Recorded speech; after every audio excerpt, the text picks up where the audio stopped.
जय हिंद दोस्तों, नमस्कार। कैसे हो आप सब? उम्मीद है सभी बहुत अच्छे हैं, शानदार, बेहद लाजवाब, जिंदाबाद हैं और सभी अपनी तैयारी में, पढ़ाई में बहुत अच्छे से लगे हुए हैं। खैर, आप सभी का जो एग्ज़ाम है बड़ा नज़दीक आ चुका है, तो दिलों की धड़कनें थोड़ी सी बढ़ी हुई हैं। लेकिन मैंने शुरुआत के दिन भी कहा था कि देखिए, जो चीज़ सभी के लिए है वही आपके लिए है। और अगर आपने सीरियसली इसकी तैयारी की है तो आपसे ज़्यादा सीरियस कोई नहीं होगा इस परीक्षा को लेकर। जो थोड़ा बहुत 2-4% आप सभी का सिलेबस छूटेगा, वो सभी का ही छूटेगा। तो उसमें कोई, ये मान लीजिए कि मतलब आप तो बहुत आगे हैं बहुत सारे बच्चों से। सबसे ज़्यादा नुकसान इसमें उन बच्चों का होगा जो एडमिट कार्ड या एग्ज़ाम की डेट आने पर पढ़ाई शुरू करते हैं। आप सभी तो फिर भी बहुत फ़ायदे में हैं, तो घबराने की ज़रूरत नहीं है। मैं ऐसा इसलिए कह रहा हूँ क्योंकि परसों मेरे पास एक साथी का मैसेज आया था टेलीग्राम पर, और सीईटी के एग्ज़ाम को लेकर वो बड़े परेशान थे। कारण यही कि मैंने शुरुआत से बहुत अच्छी तैयारी की, एक प्लानिंग मैंने बनाई जिसमें लास्ट में शामिल था कि लास्ट के 10-12 दिन अच्छे से रिवीजन करूंगा। बट भैया जी, एग्ज़ाम तो आ गया। तो मैंने कहा भाई, अब जितना जो आपके लिए है वो सभी के लिए है। चलिए, हाँ मैं समझ सकता हूँ। तो आज से, जैसे मैंने आपको कहा था कि हम अपने सिलेबस को हल्की सी स्पीड देंगे और हम ये ध्यान में रखेंगे कि उस स्पीड का, ना तो उस स्पीड के कारण ना तो सिलेबस छूटे और ना ही हमारे समझने पे कोई अंतर पड़े।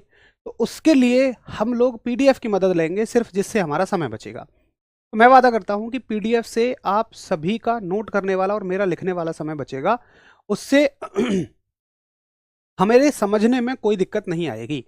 तो अब पढ़ने का हमारा तरीका क्या होगा? आप तसल्ली से एक रफ पेपर, रफ कॉपी और एक पेन लेकर बैठ जाओ।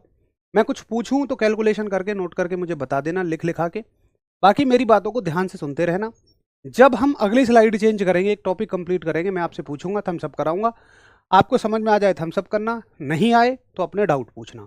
लेकिन अब नोट करने के चक्कर में कोई मत रहना। बाद में पीडीएफ सभी को मिलेगी, अपना पीडीएफ से अच्छे से रिवीजन कर लेना। ठीक है, चलो शुरू करते हैं। तो देखिए, आज का जो हमारा चैप्टर रहने वाला है, ये चैप्टर रहेगा मोशन। हमारा आज का चैप्टर शुरू होगा मोशन। यूनिट्स एंड मेजरमेंट, मात्रक और मापन हमने बहुत अच्छे से कर लिया है। अब देखिए, मोशन को हम कितनी तरह से बांटते हैं। तो बेसिकली मोशन को हम 3 तरह से बांटते हैं। लेकिन हम, हमारे सिलेबस में 2 ही तरह का मोशन है। कौन कौन सा मोशन है? एक तो 1D मोशन है और एक 2D मोशन है। अच्छा, उससे पहले जो साथी मोशन जानना चाहते हैं कि गति किसको कहते हैं, देखिए गति का मतलब होता है, जैसे मान लीजिए यहाँ पर कोई साथी खड़े हुए हैं, यहाँ पर मान लो कोई खड़े हुए हैं। अब आप समय को तो कभी नहीं रोक सकते हैं, टाइम को तो आप कभी नहीं रोक सकते हैं। तुम कहोगे भैया घड़ी के सेल निकाल दूंगा, अरे तुम्हारी घड़ी रुक जाएगी, किसी और की थोड़ी रुक जाएगी। और समय तो मतलब घड़ी तो समय को पढ़ने का सिर्फ एक तरीका है। भाई, समय तो आगे एक दिशा में बढ़ता ही हुआ चला जा रहा है, उसको आप चाह के भी नहीं रोक सकते हो। समय बढ़ता हुआ चला जा रहा है, लेकिन आप यहां से नहीं हिले, तो मैं कहूंगा कि आप विराम में हैं। आप किस में हैं? रेस्ट में हैं। लेकिन अगर समय के साथ साथ आप थोड़ा सा आगे बढ़े, समय बढ़ा और आप भी थोड़ा सा आगे बढ़े, तो इसी चीज को हम मोशन कहते हैं, गति कहते हैं। देखो, जहां से क्वेश्चन नहीं आता उसकी लंबी चौड़ी डेफिनेशन हम नहीं पढ़ेंगे, कॉपी भरने वाली बात नहीं करेंगे, उसको ऐसी भाषा में समझ लेंगे। और जहां से क्वेश्चन आता है उसको हम लिख लेंगे, पीडीएफ में सब कुछ लिखा हुआ है। ठीक है, अब देखो, इस तरह से चलने के कितने तरीके हैं। या तो एक आदमी बिल्कुल सीधा सीधा चले, मान के चलो आप बिल्कुल ऐसे, अरे कहाँ गया, आप मान के चलिए बिल्कुल ऐसे, क्या हो रहा है यार, चलो कोई नहीं, आप मान के चलो बिल्कुल ऐसे सीधे सीधे चल लेते हैं, यहां से यहां तक बिल्कुल सीधे आप चल के आए हैं। तो एक तरीका तो ये हो गया। तो बिल्कुल सीधे चलने को हम लोग कहते हैं एक दिशा में गति, यानी कि जब कोई आदमी बिल्कुल ऐसे चलता है, बिल्कुल सीधा। अब आप कहोगे कि यार भैया एक दिशा में क्यों है? ये अगर यहां इस तरह से चल रहा है, एक सेकंड रुको, ये क्या दिक्कत हो रही है? अच्छा ठीक है, ये मान के चलो इस तरह से चल रहा है, या तो ऐसे चले या तो ऐसे चले, या ये ऐसे चले या ऐसे चले, या बोर्ड से बाहर की तरफ आए या अंदर की तरफ आए, यानी कि किसी एक दिशा में अगर ये चलता है तो हम इसको एक विमीय गति कहते हैं। अब बहुत सारे साथियों का डाउट होता है कि भैया ऐसे चले और ऐसे चले, क्या इसको दो विमीय गति कहेंगे हम, यानी कि दो दिशाओं में गति कहेंगे? मेरा आंसर होगा नहीं, इसको केवल हम एक ही दिशा कहेंगे। ऐसे और ऐसे फिजिक्स की भाषा में एक ही दिशा होगी। तो चाहे ये ऐसे चले चाहे ये ऐसे चले। अब इस तरह के उदाहरण कौन होंगे? जैसे ट्रेन का पटरी पर चलना। कुछ ऐसी जगहों को छोड़ दो जहाँ ट्रेन घूमती हो, बट ज़्यादातर ट्रेन सीधी ही चलती है। तो सीधी गति में जब ट्रेन चल रही है उसको हम कहते हैं एक विमीय गति। आप मान लीजिए एक साइकिल लेकर जा रहे हैं बिल्कुल सीधे, कहीं नहीं घूमते हैं, तो वो भी सब क्या है, एक विमीय गति है, वन डायमेंशनल मोशन है। तो जब आप एक दिशा में चल रहे होते हैं ये आपका वन डायमेंशनल मोशन है। बाकी दूसरा मोशन आता है आपका टू डायमेंशनल। तो पहले हम वन डायमेंशनल मोशन को अच्छे से पढ़ लेते हैं और उसके बाद हम टू डायमेंशनल मोशन को समझेंगे कि दो दिशाओं में गति क्या होती है। ये क्लियर है आपको कि 1D में मतलब 1D क्या होता है? बस पहले हम 1D को एक्सप्लेन करेंगे और जब 2D का नंबर आएगा तब हम 2D को पढ़ेंगे अच्छे से। फिलहाल अभी हम 1D को पढ़ेंगे। पेंडुलम क्या होता है, ये तमाम चीज़ें क्या होती हैं, ये आपको 2D में समझ आएंगी। अभी हम अपनी समझ को 1D तक ही रखते हैं। अब 1D मोशन में सबसे पहली क्वांटिटी, सबसे पहली राशि जो है वो हमें समझनी है, जिसका नाम है लंबाई। देखो दैनिक जीवन में तो हम लोग लंबाई को यानी कि लेंथ को दूरी भी कह देते हैं, किसी को लंबाई कह देते हैं, किसी को विस्थापन। विस्थापन का तो जनरली हम कम ही यूज़ करते हैं, लेकिन अगर आप देखो साइंटिफिकली करेक्ट बात आप बोलना चाहते हैं तो लंबाई, दूरी, विस्थापन, लेंथ, डिस्टेंस, डिस्प्लेसमेंट सभी में फ़र्क है। अच्छा एक चीज़ और यहाँ पर बस हम समझने के लिए पढ़ेंगे, ये पूरा थ्योरी में आपको लिखा हुआ मिल जाएगा PDF में बढ़िया से। तो यहाँ पर राइटिंग के लिए मत कहना, क्योंकि हम यहाँ पर थोड़ा सा स्पीड में लिखेंगे ताकि आपको नोट तो यहाँ से करना ही नहीं है। अब देखिए लंबाई जो है वो दो हिस्सों, उसको हम दो नाम दे सकते हैं अलग अलग गुणों के आधार पर। कैसे दे सकते हैं? देखिए पहली चीज है, मान के चलिए कि ये आपका स्कूल का क्लासरूम है और ये है ऑफिस, ठीक। तो आपको वो दिन याद होंगे जब आप 8, 9, 10, 11, 12 किसी क्लास में होंगे और आपके टीचर आपसे कहते थे कि भाई जइयो जरा चौक ले आ। तो मान लो जैसे उन्होंने आशीष से कहा कि आशीष जइयो भैया क्लास से चौक ले आ, तो आशीष जो है वो बिल्कुल सीधा साधा लड़का, वो ए से चलना शुरू करेगा क्लासरूम से और बिल्कुल ऑफिस तक सीधा जाएगा और अपना चौक लेके आ जाएगा। अगले दिन मान लो आशीष नहीं आया तो सर ने योगेश को बोल दिया। अब योगेश थोड़ा सा मनचला है, ये 12वीं क्लास का छात्र है, तो जरा देखेगा कि यार देखें 11th में कौन कौन नए एडमिशन हुए हैं, किस किस तरह के बच्चे आए हैं।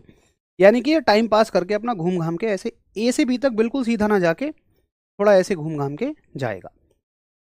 अब अगले दिन भी आशीष नहीं आया और सर को लगा यार योगेश तो जो है वो टाइम पास करता है, तो उन्होंने वरुण को बोल दिया कि भाई वरुण तुम ले आना। अब वरुण तो उससे भी ऊपर है, योगेश से भी ऊपर मन चला है। ये तो भैया पूरा अपना स्कूल से एक आध चक्कर बाहर का भी लगाया कि मौका मिल गया। करते थे ना ऐसा, बाहर जाने के लिए मौके ढूंढा करते थे कि कैसे ही मौका मिल जाए। वॉशरूम भी जाना होता था तो उसके साथ जाते थे और 5-1 मिनट बिगाड़ के आया करते थे। बड़ा मतलब ऐसे कीमती पल लगा करते थे वो कि भाई इन्हीं में कमा लिया हमने जो कमाना था।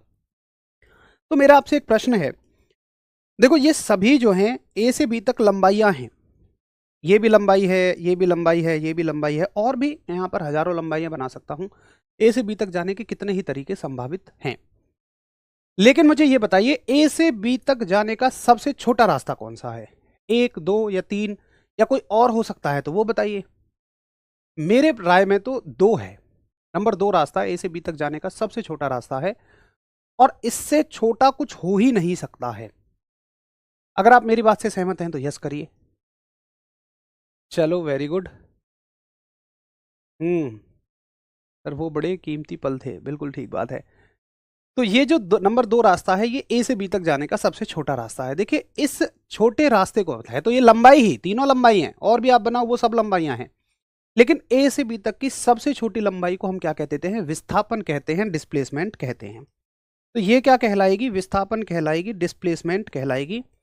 तो डिस्प्लेसमेंट क्या होता है? ए से किसी दो पॉइंट के बीच की न्यूनतम लंबाई, सबसे छोटी लंबाई, और इसके अलावा और कोई लंबाई पॉसिबल भी नहीं है। अब लेकिन कुल लंबाई कितनी पॉसिबल है भाई? कुल तो बहुत सारी पॉसिबल हो सकती है। तो सबसे छोटी के अलावा जितनी सारी लंबाइयां हैं, चाहे ये है, चाहे ये है, चाहे आप और कोई बनाओ, ये सारी की सारी क्या कहलाती हैं? दूरी कहलाती हैं, डिस्टेंस कहलाती हैं। तो आपको समझ आया कि कब लंबाई को हम विस्थापन कहते हैं, डिस्प्लेसमेंट कहते हैं, और कब इसको हम दूरी कहते हैं। अच्छे से समझ में आ गया होगा तीनों में डिफरेंस कि लंबाई के 2 पार्ट हैं, एक दूरी है और एक विस्थापन है। अब देखिए एक चीज हमें सीखनी रहती है, ये बड़ा कंफ्यूजन होता है हमारा कि यार भैया सदिश और अदिश राशियां ना याद नहीं होती। तो इसको याद करने के ना हम अलग अलग तरीके अपनाएंगे। देखो सीधा रटना तो असंभव है। अगर आप ये रटना शुरू कर दो कि ये राशियां लिखी हुई हैं 50, उनके सामने लिखा हुआ अदिश है या सदिश है और आप अंधा रट्टा मारो, तो वो न केवल फिजिक्स किसी भी विषय के लिए संभव नहीं है। या आपने युद्ध लिख लिए सारे, किस सन में हुए थे उनको आप रट रहे हैं, कभी जिंदगी में नहीं रट पाओगे। तो अलग अलग तरीके हमने बनाए हैं, आप देखना आप इनको बाकी विषयों में भी लगाएंगे तो आपको काफ़ी हेल्प मिलेगी। जैसे सदिश और अदिश के मामले में अगर ये सब लिखा हुआ है, ठीक है, तो यहां पर मैं रनिंग हैंडराइटिंग में लिख रहा हूं, मैंने आज तक क्या रटा है या नहीं रटा, तो अब मैं रट लूंगा कि भैया वो राशियां, दो चीज देखता हूं मैं सदिश और अदिश जज करने के लिए। मैं दो चीज देखता हूं, एक तो परिमाण यानी कि मैग्नीट्यूड, और एक देखता हूं मैं दिशा। दो चीज मैं देख रहा होता हूं, और डायरेक्शन। तो मैं ये कहता हूं कि देखो भाई वो राशि, अच्छा पहली चीज तो कि हर एक तरह की राशि को, हर एक तरह की राशि के लिए परिमाण तो चाहिए ही चाहिए, मैग्नीट्यूड तो हमें चाहिए ही चाहिए। जैसे मैं दो राशियां लेता हूं, कौन कौन सी दो राशियां लेता हूं, मान लो मैंने एक एग्जांपल लिया, एक सेकेंड, मैंने एक एग्जांपल उठाया ये, और एग्जांपल उठाया मैंने बल का यानी कि फोर्स का, कि मैं किसी वस्तु पर फोर्स लगा रहा हूं। तो फोर्स कितना लगाओगे आप कहोगे ना कि भाई 10 न्यूटन लगाओ, 20 न्यूटन लगाओ, तो संख्या तो हर एक राशि के साथ लगानी पड़ेगी। लेकिन मान के चलो मैंने हरीश भैया को कहा कि यार हरीश भैया इस रिमोट पे फोर्स लगाओ, 10 न्यूटन का फोर्स लगाओ। हरीश भैया ने 10 न्यूटन का कुछ फोर्स होता होगा, तो हरीश भैया ने 10 न्यूटन का फोर्स ऐसे लगा दिया। अरे मैं कहूंगा महाराज ऐसे नहीं, ऐसे लगाना था। या मैं कहूँ कि यार हरीश भैया इस चेयर को उठा के ना इस चेयर पे 50 न्यूटन का फोर्स लगाओ। हरीश भैया ने चेयर उठाई, 50 न्यूटन के फोर्स से इधर कर दिया। यार मैं कहूँगा मुझे अपने पास लानी थी, मैं बैठना चाहता था। तो हरीश भैया कहेंगे यार मास्टर जी तुम्हारी गलती है, तुम दिशा नहीं बता रहे हो। तो फोर्स के किसी भी एप्लीकेशन में, किसी भी, जब हम फोर्स का बल का इस्तेमाल कर रहे होते हैं तो हमें दिशा जरूर बतानी है। आप जेसीबी से मिट्टी खोद रहे हैं तो आपको बताना पड़ेगा, आपको बताना पड़ेगा कि आपको मिट्टी कैसे, मतलब जो उसका ब्लेड है उसको अंदर की तरफ फोर्स लगाना है, या मिट्टी छोड़नी है तो बाहर की तरफ फोर्स लगाना है। ऐसा थोड़ी है तुम सिर्फ ब्लेड को ये बोल दो कि भाई फोर्स लगा, अब पता चला मिट्टी खोदने की बजाय उसने ऐसे फोर्स लगा दिया। तो मेरे कहने का मतलब है कि फोर्स के किसी भी अनुप्रयोग में आप कहीं भी बल का इस्तेमाल करोगे तो दिशा डिफाइन करनी जरूरी है, परिमाण के साथ साथ, वैल्यू के साथ साथ। तो आप ये कहोगे कि भैया जी फोर्स लगाया हमने मान लो 10 न्यूटन का, और मुझे दिशा बतानी बहुत जरूरी है, डायरेक्शन बतानी बहुत जरूरी है। तो ये क्या है, ये परिमाण है, संख्यात्मक मान है, मतलब सदिश राशि हो गई बल, क्योंकि इसके लिए परिमाण भी चाहिए और दिशा भी चाहिए। अब एक दूसरा एग्जाम्पल लेते हैं, मान लो आपको आ गया बुखार, आप गए डॉक्टर साहब के पास, आपने कहा कि डॉक्टर साहब देखिए ना बुखार आ रहा है। डॉक्टर साहब ने कही यार तुम्हें तो जो है वो 103 डिग्री फ़ारेनहाइट बुखार है। तुम कहोगे, तुम सोचोगे यार हरीश भैया ने डायरेक्शन के ऊपर सुना दी, इनते पूछ लूँ कौन सी डायरेक्शन में। तुम कहोगे डॉक्टर साहब कौन सी डायरेक्शन में। डॉक्टर कहेंगे भैया बुखार में तुम्हारे दिमाग ने भी काम करना बंद कर दिया है। तुम कहोगे काय को। अरे भाई फीवर के लिए डायरेक्शन बताने की ज़रूरत थोड़ी है, बुखार के लिए दिशा बताने की ज़रूरत ही क्या है। तो आपको यहाँ टेम्परेचर बताने के लिए, तापमान को बताने के लिए डायरेक्शन की ज़रूरत नहीं है। इसका मतलब यहाँ पर केवल हमें मैग्नीट्यूड की ज़रूरत है, संख्या की ज़रूरत है, डायरेक्शन की ज़रूरत नहीं है। तो ऐसी राशियों को हम स्केलर कह देते हैं, अदिश कह देते हैं। तो हर एक राशि या तो अदिश होगी या तो सदिश होगी, या तो वो स्केलर होगी या तो वो वेक्टर होगी। जरा बताएं आपको समझ में आती है मेरी बात। तो हम कहेंगे कि भाई वो राशियां जिनके लिए, जिनमें देखो मैग्नीट्यूड तो दोनों में जरूरी है, इस चीज को तो देखो ही मत, आप जज करो डायरेक्शन के बेस पर, आप जज करो किसी भी क्वांटिटी को दिशा के आधार पर। दिशा की जरूरत है तो सदिश है, वेक्टर है, नहीं है तो अदिश है, स्केलर है। अब जैसे मैं आपसे पूछता हूं, आपकी नॉलेज में देखूं कितनी बनी, कि विस्थापन और दूरी में से कौन सी राशि सदिश है, कौन सी राशि अदिश है। तो आपका जवाब ये होना चाहिए कि भैया देखो, अगर आप विस्थापन तय करना चाहते हैं, अगर आप डिस्प्लेसमेंट तय करना चाहते हैं, तो आपको ना बिल्कुल सीधा चलना पड़ेगा, तभी तो विस्थापन तय होगा। अगर आप जरा सा भी भटके तो विस्थापन नहीं हो पाएगा। यानी कि विस्थापन में दिशा का आपको ख्याल रखना है, तभी ये सदिश राशि है, वेक्टर क्वांटिटी है। वहीं अगर आप दूरी को देखोगे तो इसमें दिशा का कोई भी ख्याल नहीं रखना है। दिशा दूरी वाला तो देखो कभी ऊपर जाता है, कभी आगे जाता है, कभी नीचे जाता है, कभी ऊपर जाता है। तो भाई ये कैसी राशि है, ये एक अदिश राशि है, ये एक स्केलर क्वांटिटी है। बोलो, आ जाती है बात समझ में? फटाफट से बताओ कि जी भैया कौन सदिश राशि है और कौन अदिश राशि है। फटाफट से एक बार थम्स अप करो। दूरी और विस्थापन में। थैंक यू गुड़िया योगिता, थैंक यू, आप बहुत अच्छा पढ़ाते हैं। देखो अभी फ़िलहाल मतलब आपके बैच में थोड़ा सा कम समय है, हालांकि मुझे पीडीएफ से पढ़ाना बिल्कुल पसंद नहीं है, बट फिर भी आपके बैच में थोड़ा हमें इस्तेमाल करना पड़ेगा, तो उसकी वजह से आपको एक आधा % का भी लग सकता है कि चीज़ें ठीक नहीं जा रही हैं। बाकी तो आपको कोई दिक्कत कहीं भी नहीं होगी, मेरा प्रॉमिस है। ठीक है, ये मुझे क्लियर है। अब अगली चीज़ देखिए कि इससे बनने वाले कुछ क्वेश्चंस देखिए। क्वेश्चन क्या होंगे? जैसे मान लो वो पूछेगा आपसे कि कोई व्यक्ति ए से लेकर बी तक जाता है और ए से बी के बीच की दूरी मान लो 10 मीटर है। उसके बाद वो पुनः बी से लेकर सी तक आता है वापस, और बी से सी के बीच की दूरी 3 मीटर की है। ठीक है, ये बी से सी तक की। अब इसमें आपसे दो चीज़ें पूछेगा कि दूरी बताओ और विस्थापन बताओ। एक सेकंड भाई, एक सेकंड, घर से कॉल है जरा।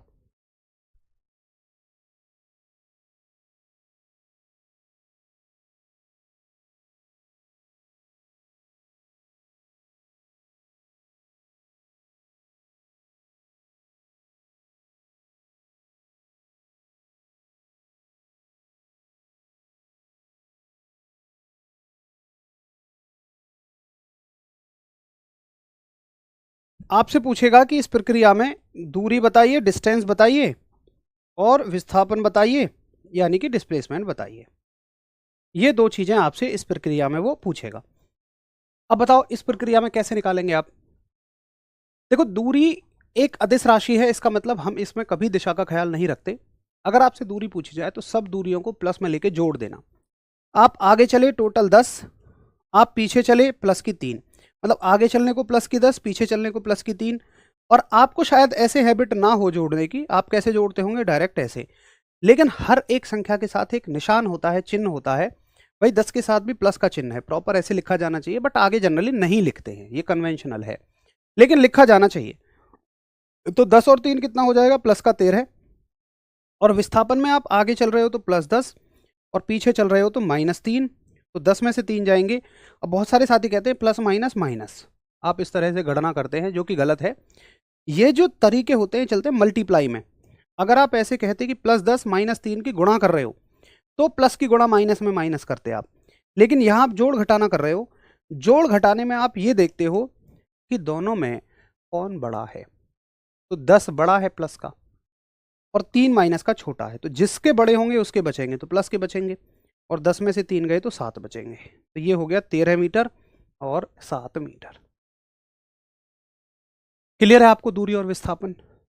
अब देखो दूसरा सवाल, अगर आपको समझ आया तो एक सवाल का उत्तर करिए, जिनको नहीं समझ आया वो मेरे साथ बने रहिए, अगला समझ आ जाएगा। ए से लेकर आप बी तक गए और ये दूरी है 10 मीटर, और उसके बाद आप बी से लेकर सी तक आए जो कि ए को भी क्रॉस करके है इधर की डायरेक्शन में, और ये है मान लो 15 मीटर। ठीक है, अब बताओ दूरी और विस्थापन ए से लेकर सी तक आने में। तो ए से लेकर सी तक का मतलब पहले आप बी जाएंगे फिर आप सी आएंगे। तो आप कहोगे यार दूरी में तो सबको प्लस कर दूं, तो 15 और 10 25, दूरी तो प्लस की 25 हो जाएगी। जबकि विस्थापन में आगे चलने को अगर आप +10 लोगे तो पीछे चलने को आपको -15 लेना पड़ेगा, और दोनों में बड़ा कौन है? माइनस के बड़े हैं। कितने ज़्यादा हैं? 15 में से 10 गए तो 5 ज़्यादा हैं, तो आप कहोगे कि ये हो जाएगा -5 मीटर। क्लियर सभी को?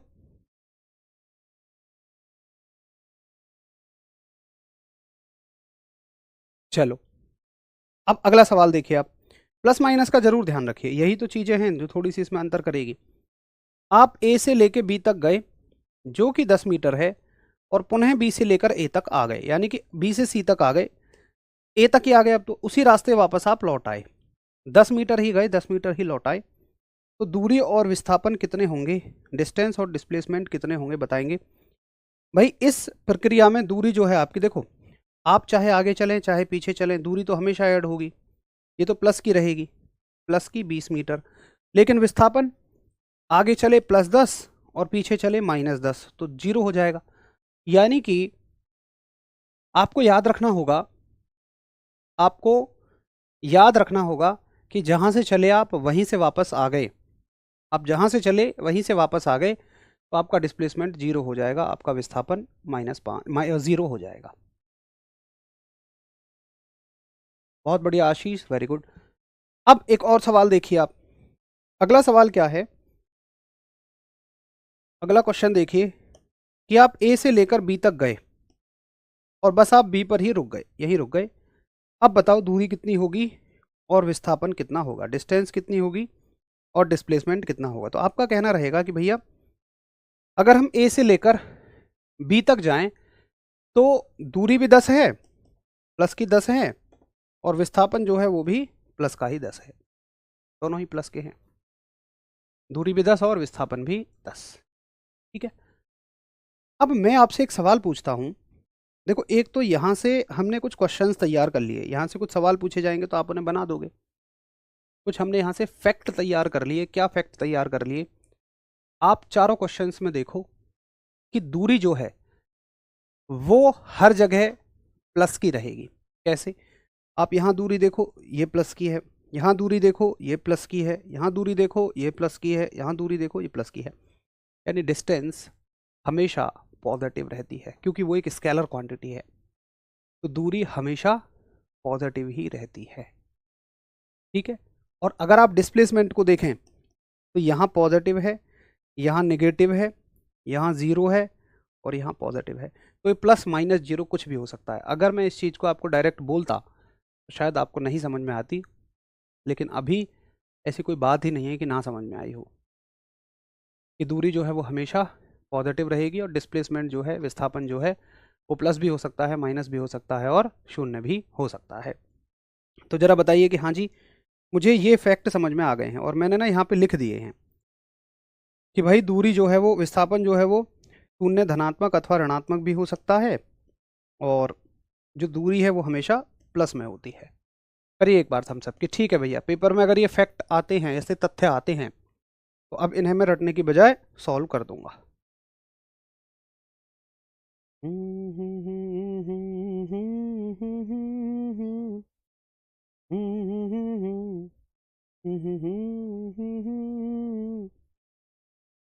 तुझ पे दिल कुर्बान।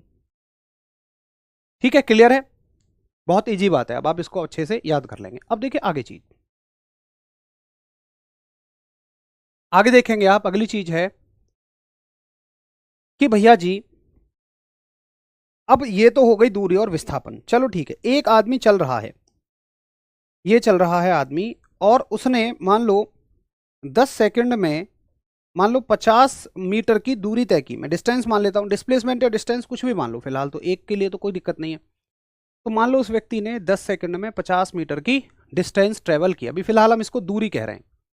या चलो एक क्वेश्चन ही ले लेते हैं, आपको उसमें समझ में आ जाएगा और अच्छे से समझ में आ जाएगा कि ए से बी तक कोई व्यक्ति गया 10 मीटर और फिर वो यहाँ तक आ गया, ये है 6 मीटर। तो भाई दूरी कितनी हो जाएगी, डिस्टेंस कितनी हो जाएगी, तो डिस्टेंस हो जाएगी 10 और 6 16 है, और डिस्प्लेसमेंट कितना हो जाएगा, विस्थापन कितना हो जाएगा, 10 में से 6 गए तो 4। ये सबको समझ में आता है।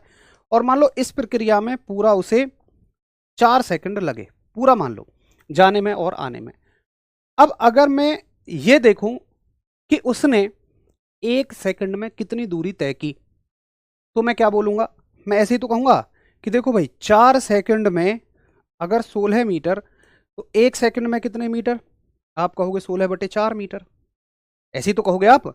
यानी कि अगर आप 1 सेकंड में तय की गई दूरी को चेक करना चाहते हैं तो आप दूरी और समय का भाग कर देते हैं, दूरी और समय का भाग कर देते हैं, डिस्टेंस और टाइम का डिवाइड कर देते हैं, और इससे बनने वाली नई राशि का हम नाम देते हैं चाल। इससे बनने वाली नई क्वांटिटी का हम नाम दे देते हैं स्पीड, यानी कि चाल।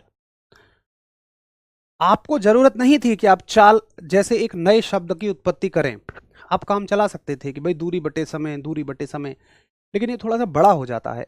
तो जब भी दो राशियां आपस में मिलती हैं, उनके मिलने को हम एक नई राशि का नाम दे देते हैं, ताकि लिखने में, कहने में, बोलने में आसानी रहे।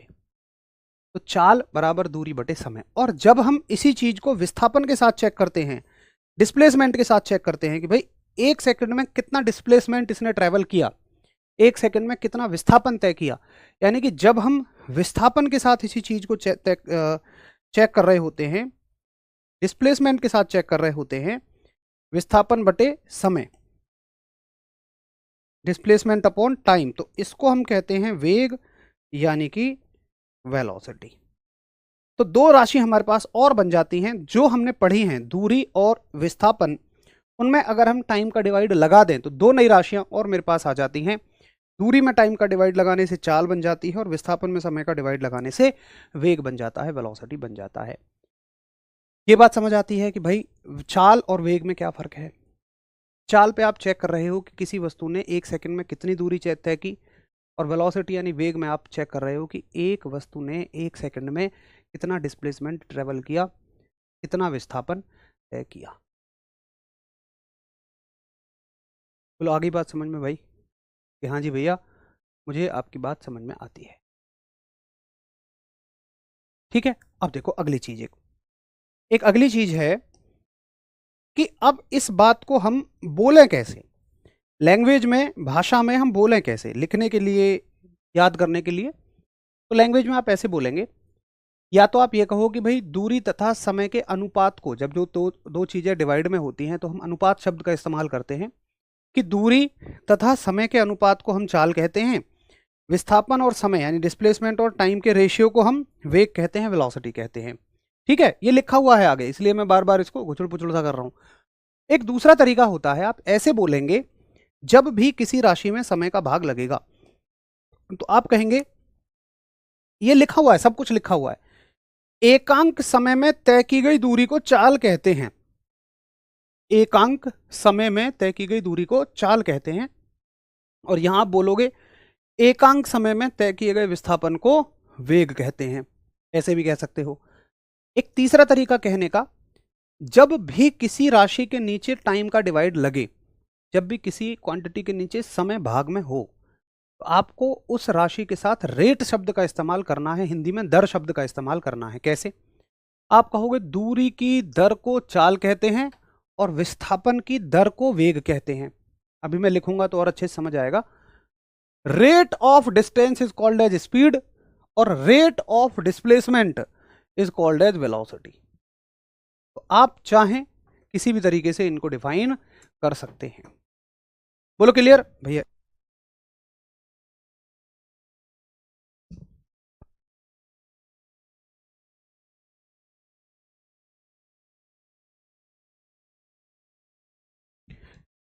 ठीक है, तो डेफिनेशन क्या रहेगी?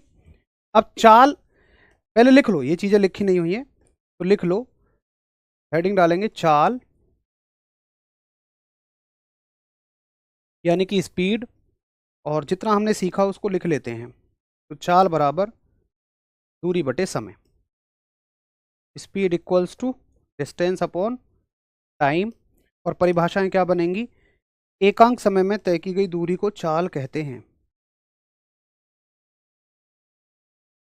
एकांक समय में तय की गई दूरी चाल कहलाती है। The distance covered per unit time is called as speed. ठीक है, उसके बाद दूरी की दर को चाल कहते हैं, समय का भाग लगे तो दर शब्द लिख लोगे, दूरी की दर को चाल कहते हैं, यानी कि rate of distance is called as speed. ये दोनों बना लोगे। ठीक है, अच्छा अब इससे जुड़ी हुई कुछ बातें और कि भैया इसका मात्रक क्या होता है, कैसी राशि है। देखो चाल जो है ना वो किससे मिलकर बन रही है? दूरी से मिलकर बन रही है ना। तो दूरी एक अदिश राशि है, इसलिए ये भी एक अदिश राशि है, ऐसे याद कर सकते हो। मात्रक क्या होगा भाई? इसका मात्रक मीटर, इसका सेकंड, तो मात्रक हो जाएगा मीटर प्रति सेकंड। विमा के नाम पे आप बहुत आराम से याद रखो, देखो मात्रक है मीटर पर सेकंड, मीटर पर सेकंड। तो विमा में आपको क्या करना है, मीटर के लिए एल लिखना है और सेकंड के लिए टी लिखना है बस। और टी अगर नीचे है तो ऊपर जाके माइनस का 1 हो जाएगा, तो डायमेंशन हो जाएगी एल टी -1।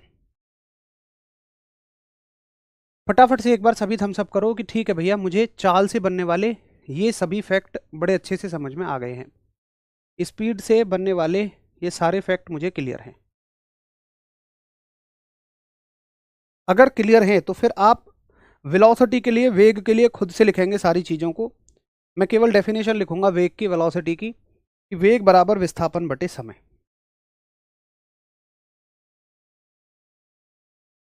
बाकी दोनों डेफिनेशन आपको स्वयं लिखनी होंगी। यानी कि मैं लिखूंगा velocity equals to displacement upon time. दोनों डेफिनेशन आप खुद से लिखेंगे और इसका मात्रक जो है वो वही हो जाएगा जो वेलोसिटी की यूनिट है। यहाँ दोनों डेफिनेशन आ जाएंगी। मात्रक जो है मैं लिख देता हूँ, सेम चाल के जैसी होगी, सेम स्पीड के जैसी होगी। भाई विस्थापन का मात्रक मीटर है और समय का मात्रक सेकंड है। और देखो इसको ऐसे भी लिख सकते हो, सेकंड को ऊपर ले जाएगा तो -1 लिख देगा। कैसी, अच्छा इसकी वो क्या होगी, विमा क्या होगी, डायमेंशन क्या होगी। तो डायमेंशन में हम मीटर की जगह एल लिखेंगे, सेकंड की जगह टी लिख देंगे, तो t-1 हो जाएगी। कैसी राशि है, चूंकि विस्थापन से मिलकर बन रही है, विस्थापन एक सदिश राशि है, तो ये भी एक सदिश राशि है, ये भी एक वेक्टर ही क्वांटिटी है। ठीक है, आगे दोनों डेफिनेशन आप खुद से लिखेंगे। तो अभी तक कितनी राशियां कवर कर ली हमने। लंबाई जिसके दो हिस्से पढ़ लिए, दूरी और विस्थापन, डिस्टेंस और डिस्प्लेसमेंट, और इन्हीं से बनने वाली और दो क्वांटिटियां पढ़ ली, चाल और वेग, स्पीड और वेलोसिटी। तो टोटल 4 क्वांटिटी हमारी हो गई। ठीक है, अब एक अगली राशि आती है बड़ी जबरदस्त, और मजा आ जाएगा अगली राशि पढ़ के। आज तक तुमने रटी होगी लेकिन अब समझ में आएगी। देखो कैसे, मान लो तुम और तुम्हारा दोस्त बाइक पे बैठे हुए हैं। लड़कों में अक्सर ये खूबसूरती पाई जाती है। तो बाइक पे बैठे हुए हैं, हमारा दोस्त कहेगा ओए एक्सीलेटर देना, एक्सीलेटर। यार बाइक धीमी चल रही है, मजा ना आ रहा, एक्सीलेटर दे। ऐसे ही कहते हो ना तुम, असल में वो एक्सी नहीं होता, वो होता है एक्सेलरेटर। हिंदी में अगर आप अपने दोस्त से ये बात कहो तो तुम कहोगे कि भैया जी इस मोटरसाइकिल को त्वरित कीजिए। तो त्वरित करने का मतलब क्या होता है, त्वरित करने का अर्थ होता है कि आप किसी वस्तु के वेग को घटा रहे हैं या बढ़ा रहे हैं। देखो अगर आपकी बाइक आप चला रहे हैं और आपने एक टाइम के बाद एक्सीलेटर को ऐसे रोक दिया, जैसे मान लो 40 पे चल रही है, वो 40 पे ही चल रही है, तो हम कहेंगे उसमें कोई भी एक्सेलरेशन नहीं है, कोई भी त्वरण नहीं है, क्योंकि उसका वेग नहीं बढ़ रहा है समय के साथ, वेलोसिटी नहीं बढ़ रही है, वो 40 पे है तो 40 पे ही चल रही है। बट अगर आपने ऐसे किया तो आपने वेग बढ़ाया, तो हम कहेंगे आपने एक्सेलरेट किया, आपने त्वरित किया। वेग बढ़ा तो प्लस में त्वरित किया, और अगर आपने ब्रेक लगाए या आपने एक्सीलेटर को छोड़ा, ढीला किया, मतलब रेस को कम किया, तो वेलोसिटी कम होगी, वेग कम होगा, बाइक धीमी होगी। तो आप कहोगे कि त्वरण अब ऋणात्मक है, एक्सेलरेशन अब नेगेटिव है। तो एक्सेलरेशन हमेशा दिमाग में बस ये याद रखो कि यार पिक्चर में एक्सेलरेशन तब आएगा जब वेलोसिटी बढ़ रही होगी, जब वेग बढ़ रहा होगा। तो हम कहते हैं कि भाई वेग अगर घटेगा या बढ़ेगा तो एक्सेलरेशन आएगा। तो त्वरण की परिभाषा क्या है, त्वरण की परिभाषा है, देखो हम ना हमेशा कोशिश करेंगे कि चीज़ों को समझें। जैसे आपने यहाँ देखा होगा, तो मैंने आपको केवल एक फॉर्मूला याद कराया, ये फॉर्मूला याद कराया, बाकी सारी चीज़ें हमने फॉर्मूले से ही सीखी हैं। ऐसे ही हम तमाम चीज़ें केवल फॉर्मूला याद करेंगे, बाकी सारी चीज़ें सीखेंगे।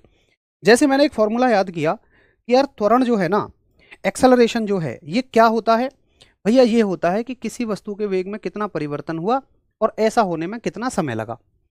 तो इसकी परिभाषा में क्या लिखूंगा भाई, पहली चीज तो जब भी समय का भाग लगेगा मैं कहूंगा दर है। कौन सी वाली राशि की, ऊपर वाली राशि की। ऊपर कौन है, वेग परिवर्तन, तो वेग परिवर्तन की दर को त्वरण कहते हैं। बन गई डेफिनेशन, रटना नहीं है। तो आप डेफिनेशन बनाओगे कि वेग परिवर्तन की दर को, वेग परिवर्तन की दर को त्वरण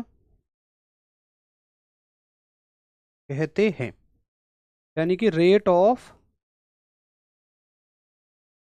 change of rate of change of velocity is called as acceleration. ठीक है, कि वेग परिवर्तन की दर को हम क्या कहते हैं, त्वरण कहते हैं। ये हो जाएगा। बस सबसे ज्यादा जरूरी दिमाग में आपको ये याद रखना है कि भाई एक्सेलरेशन तब आएगा कि जब किसी भी वस्तु की वेलोसिटी घट रही हो या बढ़ रही हो। अब एक साथी मेरा कहता है कि भैया एक बात बताओ, आपने कहा वेग परिवर्तन, तो वेग के परिवर्तन में तो वेग बढ़ भी सकता है घट भी सकता है ना। आप कह रहे हो भैया कि चेंज इन वेलोसिटी, तो चेंज इन वेलोसिटी के तो दोनों मायने हो सकते हैं, या तो वेलोसिटी बढ़ रही होगी या तो वेलोसिटी घट रही होगी। तो दोनों में एक बार देख लेते हैं। देखो, अगर वेग बढ़ रहा होगा, अगर वेग बढ़ रहा होगा या वेग घट रहा होगा, इंक्रीज हो रहा होगा या डिक्रीज हो रहा होगा, तो वेग के बढ़ने को हम पॉजिटिव एक्सेलरेशन कहते हैं, प्लस का त्वरण कहते हैं, पॉजिटिव एक्सेलरेशन कहते हैं। एक्सेलरेशन को शॉर्ट में मैंने ACC लिख दिया।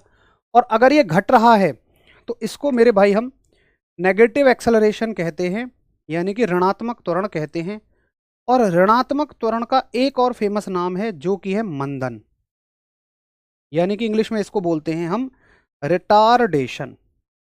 इंग्लिश में मैं यहां लिख देता हूं रिटार्डेशन।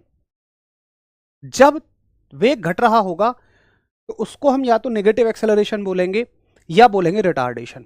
मतलब बाइक कोई धीमी हो रही है, कार कोई धीमी हो रही है, तो हम कहेंगे रिटार्ड कर रही है, ये मंदित हो रही है, मंदी हो रही है, सीधी बात है। और अगर उसका वेग बढ़ रहा होगा, लगातार आप एक्सीलेटर ऐंठे जा रहे हैं, तो हम कहेंगे ये त्वरित हो रही है, पॉजिटिव एक्सेलरेशन इसमें है। तो त्वरण तो दोनों ही हो सकते हैं, पॉजिटिव भी और नेगेटिव भी। ठीक है, यहां तक समझ में आया हो तो थम्स अप करो, कोई प्रॉब्लम हो तो पूछिए। आगे एक सेकंड रुकना भाई।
सॉरी सॉरी सॉरी, मैं दोबारा समझा देता हूँ, आवाज़ बंद रह गई थी।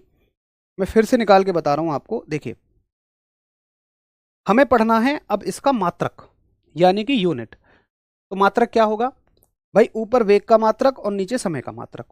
वेग का मात्रक क्या है? मीटर पर सेकंड, ठीक है। और नीचे समय का मात्रक, समय का मात्रक है सेकंड।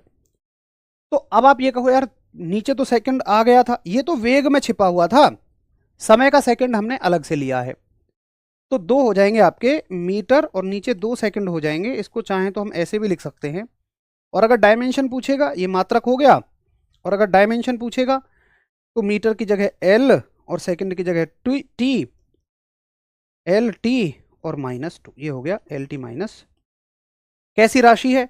त्वरण वेग से मिलकर बनी है, वेग एक सदिश राशि है, तो ये भी एक सदिश ही राशि है, ये भी एक वेक्टर ही क्वांटिटी है। तो ये हो गई हमारी आज की 5वीं राशि एक्सेलरेशन और उससे जुड़े हुए सारे इंपॉर्टेंट फैक्ट। अगर ये समझ में आ गए हो तो मैं एक प्यारा सा सवाल आपसे पूछूंगा जो आपकी बुद्धिमत्ता पर निर्भर करेगा कंप्लीटली।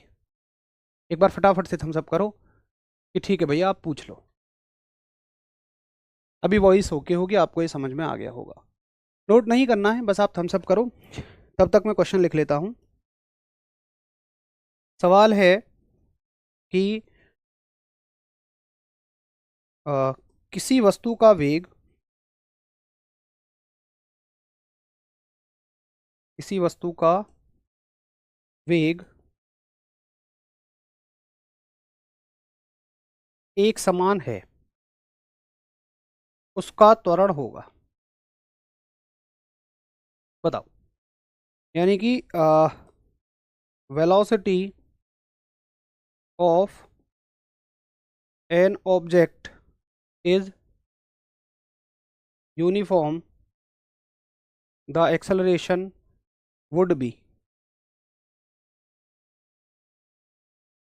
बताइए क्या होगा उसका एक्सेलरेशन।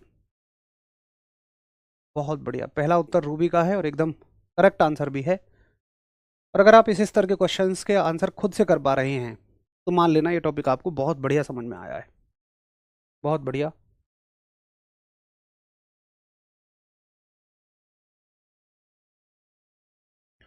किट्टू कहते हैं पॉजिटिव और अजय भाई हमारे कहते हैं नेगेटिव। चलो, रूबी 0, मंजू कहते हैं 0, और देखें अभी। चलो, तो 3 तरह के उत्तर आपके आ रहे हैं। कुछ साथी पॉजिटिव हैं, कुछ साथी नेगेटिव कहते हैं, कुछ साथी 0 कहते हैं और कुछ साथी कहते हैं जैसे काजल है कि त्वरण भी समान होगा, एक्सेलरेशन भी सेम होगा। चलो, इसका एक उदाहरण ले लेते हैं। मान के चलो भाई, एक समान होने का मतलब क्या है, एक एग्जाम्पल ले लेते हैं कि जैसे मान लो मैंने बाइक मेरी चल रही है 40 मीटर पर सेकंड पे, फॉर एग्जाम्पल, ठीक है। मेरी बाइक चल रही है 40 मीटर पर सेकंड पे और मैंने उसकी स्पीड को बढ़ा दिया। सॉरी, अभी 40 मीटर पर सेकंड पे चल रही है अभी फिलहाल, और अब के 10 सेकंड बाद भी मैंने देखा कि ये 40 मीटर पर सेकंड पर ही चल रही है। तभी तो वेग एक समान होगा, तभी तो वेलोसिटी एक जैसी होगी। अब आपसे पूछा गया है कि बताओ त्वरण क्या होगा, एक्सेलरेशन क्या होगा। तो आप क्या कहोगे कि भाई त्वरण का मतलब क्या है कि वेग का परिवर्तन बटे समय का अंतराल। मुझे बताओ वेग कितना परिवर्तित हुआ। परिवर्तन का मतलब क्या होता है, कोई बदलाव। मेरी जेब में आज 10 रुपए हैं, अभी 2 मिनट बाद 20 रुपए हो जाए तो बदलाव हुआ। कितने का बदलाव हुआ? 10 रुपए का। कैसे निकालोगे? फाइनल पैसे में से शुरुआती पैसे माइनस करोगे। तो हम हमेशा जो फाइनल स्पीड होती है उसको v मानते हैं और जो प्रारंभिक स्पीड होती है उसको हम u मानते हैं और टाइम को t मानते हैं। तो सूत्र हम लगाते हैं कि अंतिम में से प्रारंभिक को माइनस करो और समय का भाग लगा दो। अंतिम कितनी है? 40, प्रारंभिक कितनी है? 40 और समय कितना है? 10। 40 में से 40 गए 0, 0 बटे 10 उत्तर आ जाएगा 0। ये निकालने की भी बात नहीं थी। आप हम तो देखो, एक चीज दिमाग में सेट करो, ऐसे रटो मत भाई, ऐसे सेट करो कि त्वरण आएगा ही जब जब वेग घटेगा या बढ़ेगा। अगर वेग ना घट रहा है ना बढ़ रहा है तो त्वरण नाम की कोई चीज नहीं होगी, त्वरण 0 होगा, एक्सेलरेशन 0 होगा। आप बाइक 40 पे चला रहे हैं तो कोई एक्सेलरेशन नहीं है, कोई त्वरण नहीं है। आपने ऐसे किया तो एक्सेलरेशन पॉजिटिव में जाएगा, आपने नीचे किया तो एक्सेलरेशन नेगेटिव में जाएगा। अब फटाफट से थम्स अप करो कि मैं ये समझ गया, समझ गई कि भैया अगर वेग बढ़ेगा तो पॉजिटिव, घटेगा तो नेगेटिव, और वेग एक समान रहेगा तो एक्सेलरेशन 0। चाहो तो इसको यहीं जोड़ लो कि अगर वेलोसिटी आपकी एक समान रहती है, अगर वेग आपका एक समान रहता है, अगर वेलोसिटी आपकी इक्वल रहती है तो एक्सेलरेशन जो है वो 0 हो जाएगा, त्वरण जो है वो 0 हो जाएगा। आगे बात समझ में कि कब एक्सेलरेशन पॉजिटिव होगा, कब नेगेटिव होगा, कब 0 होगा। तो साहब ये थी हमारी 1D मोशन, एक विमीय गति। अब आगे हम जो पढ़ेंगे, कल पढ़ेंगे 2D मोशन को। तो मेरी आप सभी से भैया हाथ जोड़कर अपने भाई और बहनों से एक ही रिक्वेस्ट है कि 1D मोशन को बड़े अच्छे से ना रिवाइज करके आना, कल को मैं कुछ कुछ टर्म्स ऐसी बोलूँ, चाल, वेग, त्वरण, स्पीड, वेलोसिटी, एक्सेलरेशन, तो आप अनजान ना हो उसमें कि भैया वेलोसिटी क्या होती है, स्पीड दोबारा बता दो, फिर वो टाइम वेस्ट है और उतना समय हमारे पास है नहीं। इसलिए प्लीज़ आज की चीज़ें कल यहाँ फिंगर टिप्स पे होनी चाहिए, तब हमें 2D मोशन बहुत अच्छे से समझ में आ जाएगा। फिर कल मिलेंगे, और आप सभी बहुत मेहनत कर रहे हैं, बहुत अच्छे से क्लास में फोकस्ड रहते हैं। इस बैच में लग रहा है कि हाँ, आप सभी की जो कंसिस्टेंसी है, मतलब एक होता है ना कि फालतू वाले कमेंट इस बैच में जीरो है बिल्कुल। एक बड़ी समस्या जो हमारे लिए होती है टीचर्स के लिए, वो यही होती है कि आधे बच्चे नाराज़ होते हैं, आप हमारे कमेंट नहीं पढ़ रहे होते हो, या इधर उधर की बातें पूछ रहे होते हैं, कुछ ऐसी बातें जो इन्फॉर्मेशन वीडियोस वगैरह में कवर हो चुकी होती हैं, लेकिन इस बैच में वो ज़ीरो है।